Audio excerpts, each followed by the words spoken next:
In 1994, police responded to several silent 911 calls from the residence of Olivia Mabel in a small town north of Dallas, Texas. Upon arrival, they discovered her corpse sitting in a chair, clutching a stick doll in front of an altar dedicated to her dead son. On the altar, investigators discovered numerous photos of her son Aiden, letters written to him after his death, many of his possessions, and the urn containing his ashes. One of the letters was dated the day of the 911 calls, and yet the coroner was certain, beyond a shadow of a doubt, Olivia Mabel had been dead for months. Investigators noticed writing on the altar and later discovered it to be Sanskrit, but the only thing that they could interpret from it was something about a construct. Investigators began to believe that Olivia had been killed by her own creation, a thought form, something known as a tulpa, of her dead son, an evil creature that she had created through grief and desperation. Turns out her case is actually just viral marketing for an indie horror movie. Yeah, despite what some articles may claim, there's actually no evidence of any kind to suggest that this is even remotely real. There's no one named either Olivia or Mabel anywhere near that area of Texas in that date range, and definitely not any reports of some kind of incredibly creepy supernatural death. Moreover, assuming that she was real, this was pre-internet in the middle of nowhere, Texas, and she was reputed to be a hermit. So how would she have learned about these obscure Buddhist teachings and learned Sanskrit? But now I'm sure you're just itching to ask, what is a tulpa, is it real, and can it kill me?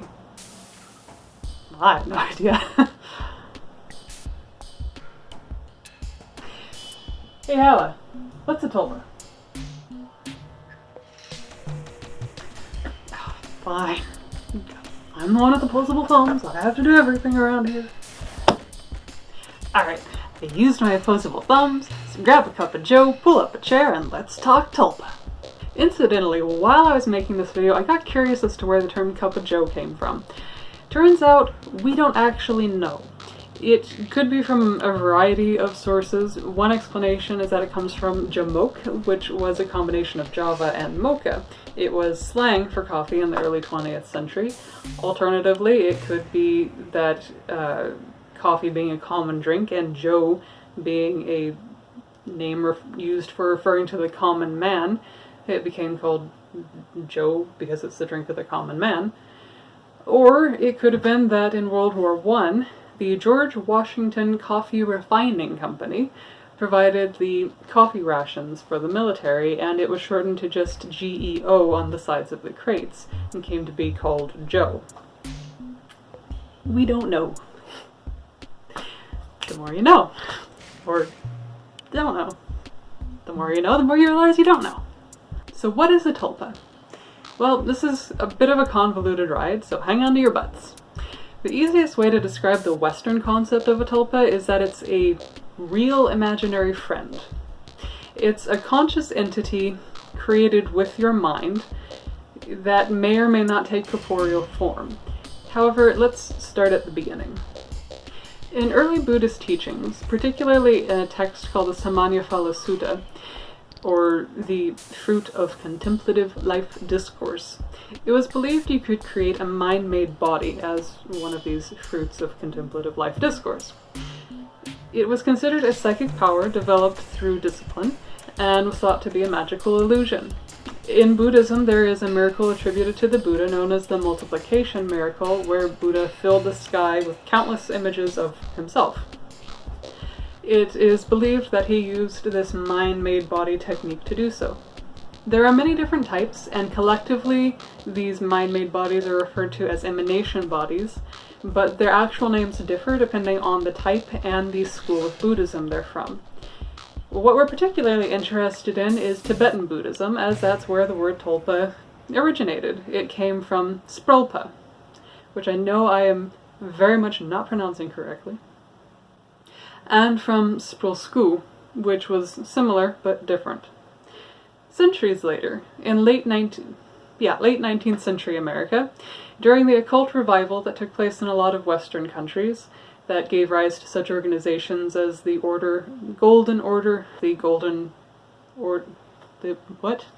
Hermetic Order of the Golden Dawn. An esoteric organization was being founded by Russian immigrant Helena Blavatsky. Her new religion was called Theosophy, her organization the Theosophical Society, and it was a sort of occultist style belief with a lot of different influences, including but not limited to Hinduism and Buddhism. Honestly, I might do a separate video on Theosophists. They're interesting. The name Theosophy comes from Theos meaning God and Sophia meaning wisdom, so it essentially means divine wisdom. Blavatsky believed that certain masters of wisdom she called Mahatmas existed throughout the world and throughout time, and that they were mostly located in Tibet and were all communicating through her in order to bring humanity back to a universal world religion. That makes perfect sense. A world religion of universal brotherhood. Theosophy still exists today, and many historians consider it to be the grandfather of the trend throughout the 20th century towards Asian spirituality. Theosophists took the Buddhist teaching of a mind-made body and ran with it. They named it a tulpa, or a thought form, and the concept of a thought form has since become a staple in Western occultism. The first reference to a thought form can be found in the first English translation of the Bard of Thodao, known to us as the Tibetan Book of the Dead. It was translated by Walter Evans Wentz, himself a theosophist and really a fascinating man. He studied at Oxford and Stanford, took advice from T. Lawrence, traveled the world, worked as a translator, among other things. Of some interest, Evans Wentz chose to name the Tibetan Book of the Dead such because he found similarities in it to the Egyptian Book of the Dead. The Tibetan title is actually closer in meaning to liberation through hearing during the intermediate state. Definitely not quite as catchy. It's actually just one part of a larger body of work. The Theosophical Society further elaborated on thought forms in multiple books after the translation of the Book of the Dead, and it seems that their beliefs at that time did not yet involve a conscious entity being created, but rather were more like abstract shapes and colors that were seen to manifest around a person while that person meditated or concentrated on certain subjects. For those familiar with the occult, the egregore is also considered a type of thought form, though the egregore is created by a group of people and is considered to be more like a group mind. It's not so much an independent construct. Some years later, explorer, Freemason, Theosophist, spiritualist, Buddhist, feminist, and anarchist, Alexandre David Neil. Another very fascinating individual who was most well known for visiting Lhasa, Tibet in 1924 when it was still forbidden to foreigners, reportedly observed the formation of tulpas in the early 20th century while still in Tibet, describing them as magic formations generated by a powerful concentration of thought. She wrote that anyone was capable of producing them, though the power of the tulpa would depend on the quality and concentration of the creator's mind, and that after a time a tulpa would develop a mind of its own and free itself of its maker's control. She even claimed to have created one herself. She said it eventually created a mind of its own and became sinister and unruly, and she had to destroy it. She was convinced it was not just a hallucination because other people were alleged to be able to see these tulpas, not just their creators. That said, it's important to note here that most people agree that this does not accurately reflect Tibetan Buddhist beliefs. In Tibetan Buddhism, from what I've read, it seems that the aforementioned sprul-pa were typically considered to be emanations sent forth from the Buddha, or spirits, or deities, or a bodhisattva, which is a person who's on the path to becoming a Buddha. Usually these emanations were sent to act as a mediary to help people. They can also manifest into a living being. That's what's called a sprul-sku. For instance, the current Dalai Lama is said to be a reincarnation of both the 13th Dalai Lama and a sprul-sku of Chenrezig, the Bodhisattva of compassion, who is said to have helped found the Tibetan people while in the form of a monkey.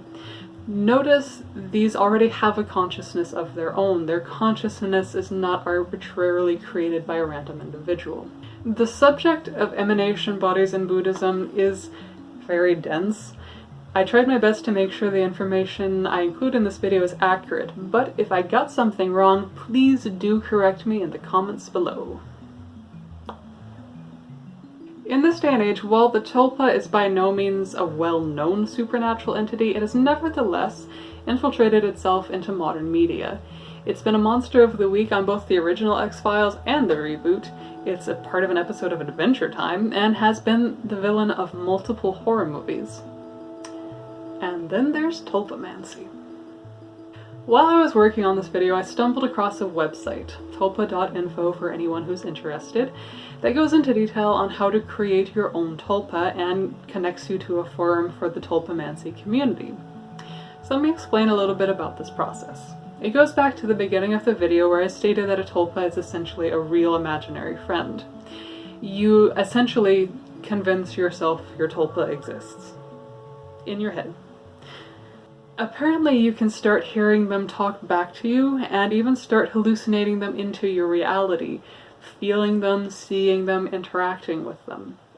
The disturbing part is that allegedly your tulpa can possess your body in order to experience real life and pursue the things that they enjoy. So let's hope that they're not into anything too messed up. Depending on what sort of beliefs you have, this sounds an awful lot like either purposefully developing a mental illness or inviting a spirit to possess your soul, neither of which sound like a good idea. Hi friends, Wendi here. You may know me from such things as Wendigo a Go-Go and Wendigo a Go-Go.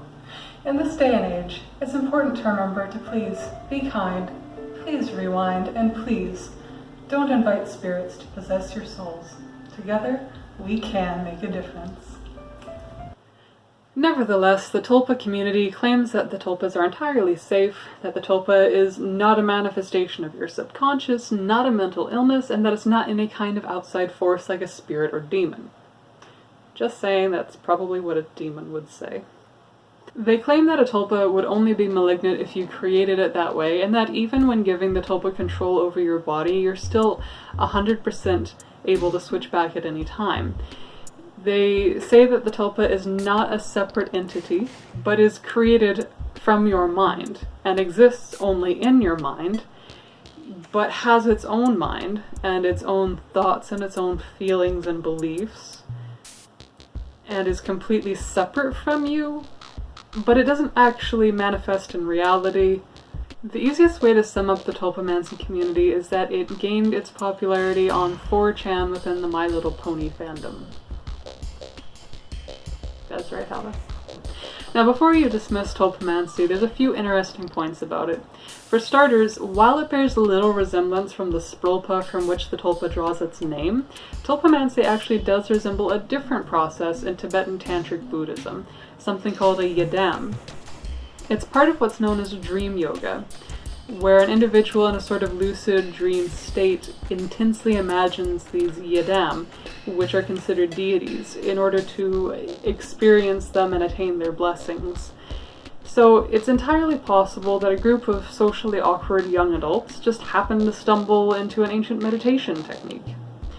Tulpamancy is also somewhat similar to what in chaos magic is referred to as a servitor, although tulpamancers are very adamant that they're not the same. A servitor is an entity that a magician creates in order to accomplish specific tasks, and similar to a tulpa, they're created from the magician's mind. They actually have their origin in Carl Jung's description of the psychological complex, which he describes as an autonomous, largely unconscious, emotionally charged group of memories, ideas, and images. For instance, he believed the ego is a type of complex. Austin Osman Spare, the occultist most well known for his role in chaos magic, believed that the psychological complex could be purposefully constructed and harnessed. Tulpamancers like to distance themselves by claiming that the servitor is essentially dumb, kind of like an automaton, albeit an advanced one, almost like a computer running automated processes, whereas tulpas are fully conscious and independent and capable of free will. Additionally, tulpamancy has attracted the attention of academia, particularly Dr. Samuel Vessier, visiting professor of transcultural psychiatry, cognitive science, and anthropology at McGill University in Montreal, who wrote a paper in 2014 titled Talking to Tulpas, Sentient Imaginary Friends, the Social Mind, and Implications for Culture and Cognition Research. Wherein 166 tulpamancers from 17 countries were recruited, interviewed, and tested. Vessier is now putting together a team of cognitive scientists for an ongoing ethnographic, cognitive, behavioral, and neurological study of tulpamancy. Vessier wrote in a study that the results suggest that the experience of tulpamancy has an overwhelmingly beneficial impact on the host's general happiness, and has stated unofficially that tulpamancy could have radical implications for the treatment of schizophrenia and other malignant psychoses. In the age of big pharma and the marketing of madness, tulpa therapy could offer a free alternative that doesn't require institutionalization and social isolation. He went on to suggest that schizophrenia could be understood as an incapacitating example of involuntary tulpas. Therefore, by forming positive relationships with their symptoms, sufferers can start to recover. Apparently, a similar view is shared by the Hearing Voices movement, which is an organization that aims to challenge our currently held beliefs of auditory hallucinations being a characteristic of mental illnesses, and how these conditions are treated. As one tulpamancer stated, my schizophrenia manifested itself by having many thoughts and ideas all conflicting and shouting at me. Turning them into tulpas gave those thoughts a face and allowed them to be sorted out in a way that made sense. So from ancient religious beliefs to Western occultism to mental health therapy of the future, we've been on a bit of a ride with this video. As always, one like is one pet for Hala. You see lots of likes? Subscribe if you'd like to keep learning new things, and I will see you in our next video. Doodles!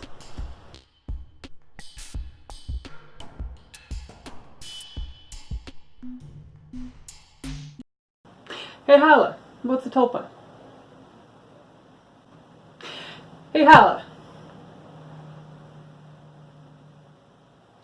Hey Hala. Hala. Hala! Hi! To mental health therapy of the future, we found a bit